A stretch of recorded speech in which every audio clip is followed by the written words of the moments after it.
Namaskaram. Welcome to my channel.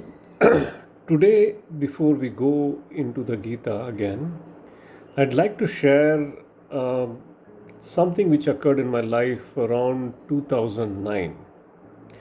Okay, so I had gone to the US for a silicon bring up. Okay, silicon bring up is basically when the silicon comes back from the fab and we have to bring it up the first time. So that's a very essential event or very important event in the life of a silicon validation engineer like myself. Okay, and it's a big festival. Normally, it's like a big festival. Everybody's there, and within 24 hours or 48 hours, we need to get most of the functionalities up, and it's a very tensed, high pressure week, you can say. So I had gone there, okay, a week earlier to prepare for the bring up before the arrival of the silicon. And I was working very closely with one of my very senior colleagues over there. Okay, he was the designer for one of the interfaces for which I was validating. So we had to have a clear cut, bring up sequence. We had to have a clear cut, test plan review to make sure that bring up happens really fast. He was a very friendly person, though he is very senior to me. He was very friendly, like a brother. Okay, and the silicon came, and we had just started bring up. Okay, suddenly he got a message. He got a call from India, and he had to go the next minute itself. Okay, as in the next flight. Okay, it turned out that his father was serious. Okay, and he had to tend to his needs. So because of the way I had interacted with him, I felt the pain immediately. I felt as though my father was serious. Okay, so and I found it really difficult to concentrate. Okay, on my work. Anyway, the bring up completed, but within the next day, I came to know that his father had passed away, and a week later, after the completing all the rites, he flew back to continue with the bring up. So at that time, my eyes were almost in tears, and I went and met him. I shared my condolences, and but yet this man was very calm. I don't know from how. I mean, I was feeling very emotionally tense, and he was very calm.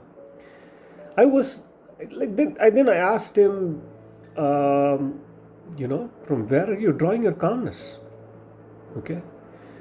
So then he pointed me to a lecture given by one scholar called Nochur Venkatraman. He shared on Bhagavad Gita chapter 1 and 2, and he shared that recording with me. Then I told him, see, I have this recording for the past 5 years. I never listened to it because some relative gave it to me, and I never realized the value of it. So now after that, I went into that recording. Even though I had read the Gita before and I had formed my own opinions about it, I went into that recording. So wow, that was like a total demolition of my ego. Okay, of what is within what we think is right, whether it is really right or not. And today, in chapter 1, despondency of Arjuna, we are going to see exactly that, how Arjuna's ego was so misinformed, and he was trying to play a holier than thou, more righteous than thou kind of role, and what kind of nonsense statements he makes. Okay, so now we just finished verse 22. We are going into verse 23 and 24. Arjuna said, and while I see those who are gathered here ready for fight, desirous of pleasing in battle the evil-minded son of Dhritarashtra, which is Duryodhana, okay, And then Sanjaya said, O descendant of Bharata, that is Dhritarashtra, thus spoken to by Gudakesha or Arjuna, Krishna or Rishikesha, placing that excellent chariot between the two armies in front of Bhishma, Drona, and all the kings, said, See, O son of Pritha, which is Arjuna, these assembled Kurus. There, situated in both the armies, Partha saw fathers as also grandsires, preceptors, maternal uncles, brothers, sons, grandsons, associates, fathers in law, and well wishers. So, seeing all these kingsmen gathered together, the son of Kunti, overcome with great compassion, spoke thus in grief. Arjuna said, Seeing these kinsmen, O Krishna, arrayed with the view to fighting, my limbs fail and my mouth is parched up. My body quivers, and there is a horripilation. The Arjuna's bow slips from my hands, and my skin burns. I am not able to stand. My mind is reeling as it were, and I see, O Keshava, adverse omens, and I see no good from killing kinsmen in battle. I do not desire victory, O Krishna, nor sovereignty, nor pleasures. Of what is use is sovereignty to us, O Govinda, or enjoyments, or life itself. So we came from verse 22 to now verse 32, 10 verses completed. So essentially you can see what is happening. Arjuna feels he needs to be good. He has a lot of relatives. They are all my blood. They are all my relatives. Okay, I want to be good. I'm like, see, his ego is saying that I don't desire anything.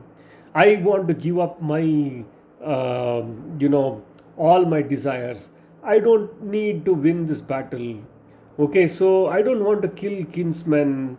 This victory is of no use to me. This is typically the same ego mindset which we go through on a day-to-day basis. Like asking, what is the use of this money? Why should I do this project? What am I getting from it? We are simply denying ourselves, or we are not drawing motivation. Anyway, my manager is not appreciating me. My work is not getting appreciated. There is always chaos in this thing. You find some excuse or the other to not do work. Okay, so this happens a lot. It happened to me too. Okay, so many times because of the politics in the organization, or the the continuous change in management, the uncertainties which come along with it, it sometimes is very difficult to draw inspiration to work. And most of the time, all those assumptions or reasons which the ego gives, are wrong and irrelevant to the work which needs to be done. Okay, and this is what will get proven by Krishna in the upcoming chapters. For now, for today, let's pause here. At least we know that you can find similarities between our egoistic mindset on a day-to-day basis, our origin of all our problems on a day-to-day basis, which is the ego, to Arjuna's ego, which is the confused and lost mind. Okay, with this, let's finish for today. Thank you.